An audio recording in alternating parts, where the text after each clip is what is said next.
Like me and Herbo recorded Thief in the Night a year ago. Really though? Yeah.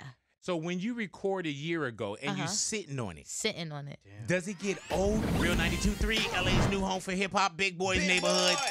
I've been waiting on this one right here, man. Coi Leray, welcome to the neighborhood, Queen. Let me tell you, I've really been waiting on this. So we've had a chance to kind of just talk off air, and I was just telling him, I'm like, man, I really F with you.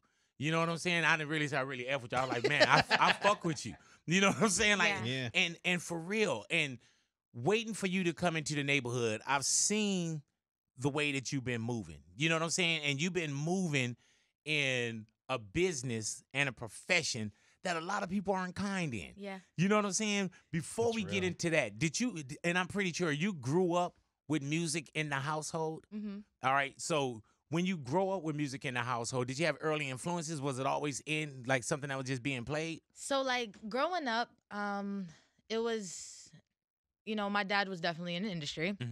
And, you know, it was more of like, it was always a studio in the crib, but it was more of, I guess, magazine time. Right, right. Because I know my dad was rapping, but I was so young, you know, after The Source and after he was doing music and everything, I was probably like 9 years old, 10 years old. So by then, that's when I started understanding actually life. You know what I mean? So I feel like, you know, it's just in my blood. Yeah. For real. Yeah. I feel like it's definitely in my genes. Like it's a genetic. It's in my blood. It's part of me. And did you always not just enjoy music? Did you always know that you wanted to create music? That you wanted to be an artist? I always wanted to be a star. You knew you were different. Yeah, I know I was different. I always wanted to be a star. I done tried out for like Beauty and the Beast at one of my plays one time. I played an instrument. I played the flute. Yeah. You know, I love to dance, jazz, tap, ballet, like whatever it is. I always was into something. And you know what? I kind of figured that as well, because growing up, I did everything. Oh, I want to be an actor. I want to be a rapper. I want to be this. I DJ'd everything. And I threw everything up against the wall. Right. And whatever stuck, radio stuck. And Right. I was like, all right, I'm doing radio now. You know what I'm saying? Right. And so with you want, but I think that makes you a complete artist as well. Yes. You know, I think that's the reason why I work in radio, is because I explored so much beforehand that I can pull from so many different things. Yeah. You know? I don't like to be locked in a box. I feel like, can you know, even like no disrespect to the female rappers. I love female rap and I'm a rapper, but I definitely don't want to just be locked in that category as just Coi Leray, female rapper. I want to be that female artist. I do want to be able to live, you know, in the R&B side. That's why I have the R&B songs like Overthinking. I want to be able to live in the, you know, I want guys to be able to turn up to my music as well and have that real life stuff that people could relate to. So I don't know, like I love music and I feel like it's just something that I'm really naturally great at. And, you know, I'm glad that people are starting to see that now. And when you say starting to see it now, it's crazy because no matter how much work you did before, it's like it's like almost in competition with yourself. People always try to put people in competitions anyway. But now that you have what you're working on a catalog, now you know, you're in a position where we could compare your music too, though. Yes. And I feel like, you know, it's so crazy because when I dropped the debut album, Trendsetter? Trendsetter. When I dropped my debut album, Trendsetter, everybody was like, yo, 11K, 11K, 11K. You know, I guess like academics and everybody was like, you know, posting, doing whatever they got to do, right? But it doesn't bother me because I think about it. I've done got nominated like over 6 times for so many different things. I've already been on Billboard, you know what I'm saying, from No More Parties and Big PURR and the remix, like the original, and with Durk. Shout out to Lil Durk. Hello. And just with TWINNEM, and, you know, I done performed at every festival stage. So I feel like a lot of people expected so much from me, and they really didn't even look at all the things that I've accomplished without the album. You know what I'm saying? So I feel like, and even then, if you look at the numbers, like 11.5K is equal to over 300,000 streams within like 3 days I had. And I feel like as a new artist, that's great for me, you know? And you know what I think too? If people haven't had a chance to listen to Trendsetter, the album yet, it grows. Like there's a difference between, and I've been here for a minute, where somebody can come out and they'll sell a whole lot and then they'll drop. And then you'll see something that's proven, word of mouth, or have you checked it? You know, because I know people that get into my car, people that I talk to, I put them on your album. You know what I'm saying? So I don't look at first week sales. I look at what it did for me. Right. And you want to look at the long term. Right. You know what I'm saying? Yes. And when you were talking about not being put in a box, that's the same way I feel like when it comes to Snoop, somebody like that. You know, Snoop rap, but Snoop is a brand. Right. You know what I'm saying? All you do is you say Snoop, you say Snoop Dogg. This dude done did a gospel album, a reggae album. He done did shows with Martha Stewart, you know, got one with Kelly Clarkson. Right. So I feel like that's probably what you're thinking of as well. Like, man, make Coi Leray the brand. Yeah, like there's so much more out there. It's like, you know, I feel like us artists have to do a better job at showcasing real life stuff and other things outside of just the typical, like the Lamborghinis, the Birkins, you know what I'm saying? The flashy life. And, you know, Snoop does a great job at doing that. You know, he's a family man. And I feel like that's why a lot of people connect to him too, because he shows that. Yeah, and man. I do that as well. You know, I'm cooking, I'm dancing, I'm doing whatever I got to do to make people understand like I'm a real person too, but I make great music. Yeah. Do you feel like sometimes people don't want to see you happy?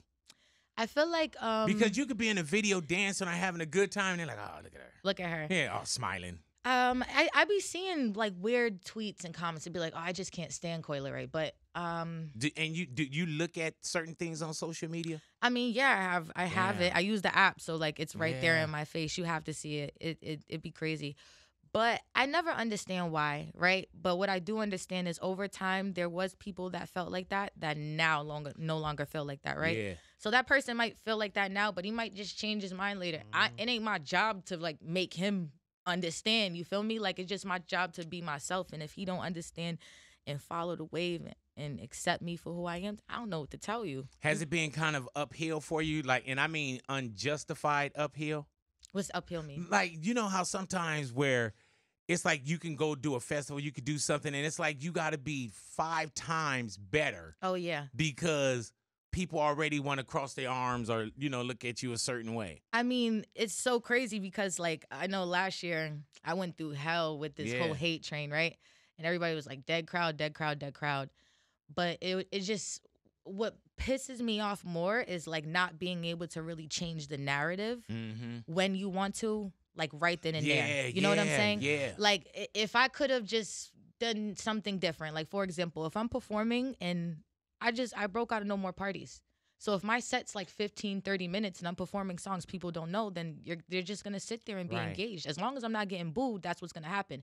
But because I'm so fucking viral, it works so good on these platforms. These blogs numbers do so well. It's like I'm keeping the lights on over there. They're like, yo, let's eat this shit up. So I don't blame it. You know, it's a hustle. I keep their lights on and keep my ice on. You know what I'm saying? And I take the hate and I apply more pressure. So when they all like dead crowds and stuff, what I did was, I'm like, yo, I need a choreographer.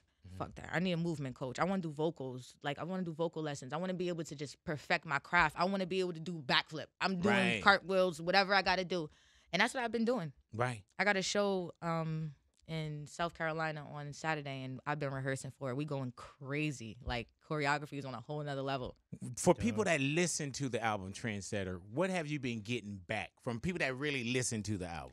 No skips. Yeah, I have not heard one bad comment about the album. It's so crazy. Like, and I'm talking about people that really listen, because I really listen to the album. No, people. Yeah. This is the first time that I've never seen a negative comment about the album. Even with the 11K or whatever it is, it's still, no one's still saying that the music is bad. Right. So I worked 3 years for this.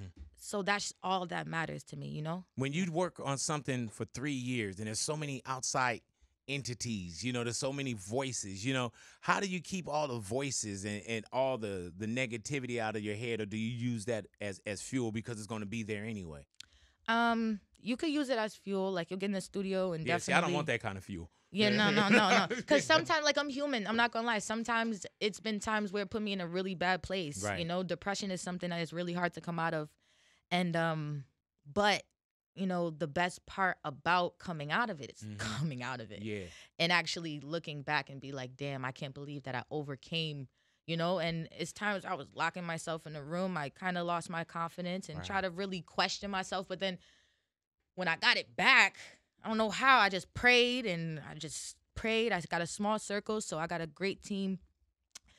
And then next thing you know, God just showed me, like, you still working hard, you still hungry. Like, there's nothing wrong with you. Right. There's something wrong with them. Yeah. They just don't see it. So I need you to keep going so these people could see it. And that's exactly what I did. When you go in to do Trendsetter, do you already have in your head what you want the album to sound like? Because before we got on air, I was just talking about how I felt like you had a complete album. Yeah. You know, and I felt like it was a life album because life does this. There's ups and downs. There's time to party. There's time to be somber. There's time to, there's time to celebrate. There's time to be vulnerable. And I felt like Trendsetter, like you have that in the album. I always wanted to be that female artist that like men could really enjoy listening to. Like I want them to be able to sing every word from word. Like I feel like I've done a really good job at that, even with No More Parties. Yeah. You know, like even with Big PURR. I knew that Big PURR was so sexy, and to get Pooh Shiesty on it, PURR. Yeah, man. Free Pooh Shiesty, but to get Pooh Shiesty on it, it was like, the guys gonna love this. You know what I'm saying? They're gonna be able to talk, and the girls gonna be able to get in their bag. And people don't outshine you either, though. You know what I'm saying? It's not like, some people do a feature, and it's like, oh, they tore their ass up on that feature, and it's like you hang out. Before you do Trendsetters and you get the body of music, how many songs do you record? I recorded like over 300 songs within these 3 years. Damn. I swear. How do you pick your babies? You know what I'm so as I've grown over 3 years, the music's gotten so much more amazing. And then also too, like, there's songs that was my favorite. Like me and Herbo recorded Thief in the Night a year ago. Really though? Yeah. Hey man, so when you record a year ago and you sitting on it. Sitting on it. Does it get old to you? Never. Like, okay, that's good.